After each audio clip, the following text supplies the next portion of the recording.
Hey guys, I hope you guys are doing good and everyone is doing great. The reason why I'm here actually is to just tell you guys how to cram effectively.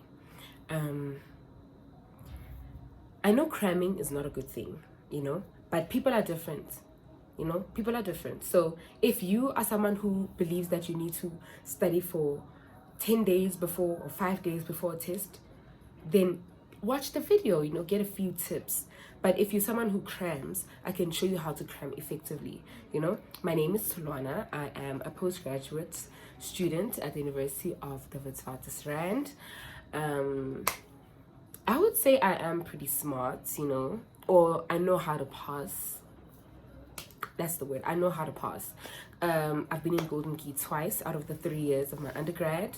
I majored in law and philosophy. So these are more theoretical courses, so I don't want to say I have a lot of advice for a more mathematical course like engineering or computer science, because I'm more on the theoretical side. So I just want to show you guys, I'll tell you guys how I study. I'll divide it into 2 sections. Part 1 will be how I study for tests, and then part 2 how I study for exams. Okay, cool. So I do believe in taking notes, but I do also believe in lecture slides. Lecture slides are very, very effective, especially if you know what you're looking for. I think when it comes to tests and exams, when it comes to cramming, it's very important for you to know what the lecturer wants. You know what I'm saying? When I say cramming, I'm not talking about day 1 lecture. No, sweetie. We go to lectures, or we read slides, at least, because I read slides. With some courses, it's important for you to analyze the course. Some courses need you to attend lectures for you to understand.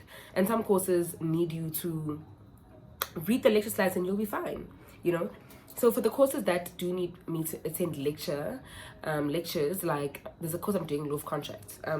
Law of contract is giving me problems. It's giving me problems, but I am trying my best. I really am trying my best. I just wanna, if I can get a 50, okay, no, if I can get like a 60, I'm throwing a party. I'm doing a giveaway, period. Okay, so I'll show you something, eh? These are all from lecture slides. These are all from lecture slides. I don't know if you can see. Yeah. These are all from lecture slides.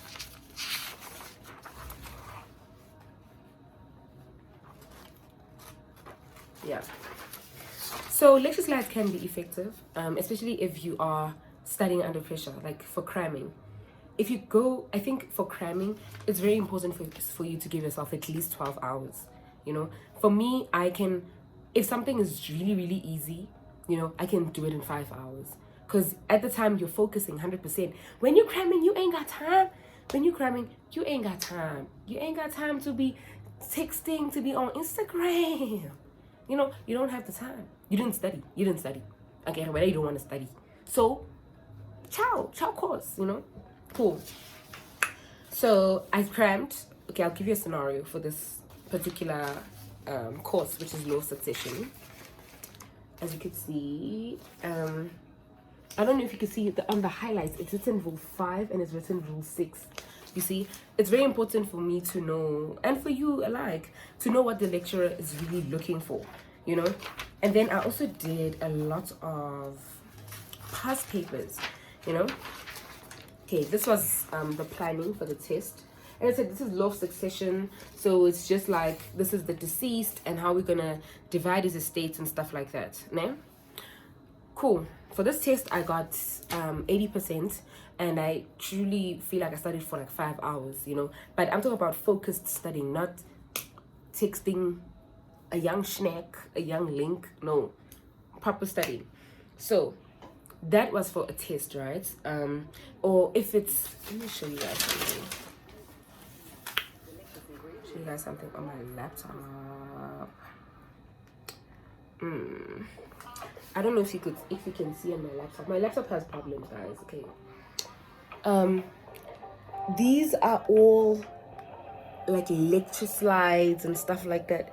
Let me just enter this. Yeah. Okay. You see, I go through the lecture slides thoroughly. I'm talking about thoroughly, seamlessly. I ensure that I have everything on lockdown when it comes to lecture slides, because I didn't read the textbook. And if there's something I don't understand, then I just go to Google. Who gonna check me? Who? The chancellor? Okay, let me not say that. Okay, cool. That was for tests and stuff. Yeah, lecture slides. If it's like, because the courses that I'm doing, I'm not doing courses like criminal law and stuff like that, but I am doing 2 courses, property law and the law of contracts, that really demand me to know the theory. So I study differently for that. I study like a normal student, attend lectures, do notes, stuff like that. But when we're speaking of cramming, you know what I'm saying? You need to know what the lecturer wants. It's so important. I cannot emphasize the importance of past papers. They go a very long way. Because if you have past papers, then you know exactly what to expect. And with some courses that I have, please excuse me. I want to charge my laptop. I didn't cram. I'm writing tomorrow. And luckily for me, as I was saying, some of my lecturers are really generous enough to give us like a model question, an answer, a model question, like a scenario of what to expect, So that means you know how to study. If the scenario that he's giving you starts with like evidence, the test I'm writing tomorrow, the scenario goes, this is the type of evidence. Is it oral evidence? Is it real evidence, written evidence? And then it gives you the cases. Now you already know that when you study, you're not really studying this case, studying that case. Who said that? Nah. You cut it down, written, you got it, oral. That can take you a good 3 solid hours. You know what I'm saying? And then you can find someone who's studied forever, and they don't get good marks as much as you, because you're concise, you're precise, you're on point, you know what you're doing. I don't know if you feel me. I don't, cool. So exam time, I don't want this video to be too long. I will do another video for matriculants, since matric exams, final exams are coming up soon. Okay, so I just want to show you guys something. I just took this from my wall. So yeah, this was my exam timetable. Okay, as you can see, there's the 22nd of June, there's the 24th of June, the 29th, the 1st of July, the 6th of July, the 8th of July. As you can see, also the module, here. Yeah. Oh, here are the modules. I'm sorry, guys. Here are the modules. Contract, business entities, all of that good stuff. Perfect. Great. Sure. This was my schedule, okay? I think with people, it's different. With everyone, it will be different. If I do a schedule about 2 months before. A month before I start with the exams. Why? Because even if I skip a day, then I can just do it the next day, because there's a lot of time. So I just do it whenever I have the time, But exams is crunch time, guys. Let's not play with exams, You can fuck around. You can play around during tests and stuff, but you can't play around during exams. So this was my schedule. It is a little bit intense, even if I do say so myself. It's a little bit intense. There's a lot going on. In the red, those are the exams. I don't think you can see. And then here I had a couple of tests. There. MCQ tutorial 10%. Okay, cool. Perfect. With exams, it's normal studying. I think anyone can study, anyone can open a textbook and highlight and write concise notes, but not everyone can answer questions. And I think that is what really sets apart smart, like people who study smart and people who study hard. People who study smart are more interested in knowing what the lecturer is looking for. They're more interested in knowing how do I answer this in the best possible way with the least effort. So if you're going to study the entire textbook, that does not guarantee that you will know how to answer. That's why I would rather study with past papers, if possible. slides and past papers, I'll do it, and I'll pass. I'd pass. I'm sure of it. I've been doing it. I'm doing my postgrad. You know, I'm doing my honors equivalent. You know, and it's nothing to even brag about. But I've seen so many people, like, when you go to school, people are chilling in the library, and you're like, oh my god, I need to go to a course. Like, I am chilling. I'm making videos. I'm making YouTube videos. People are studying. People are studying.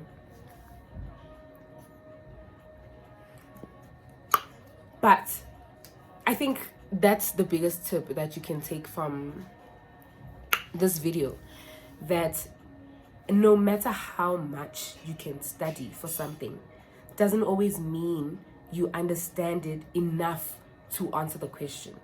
You know what I'm saying?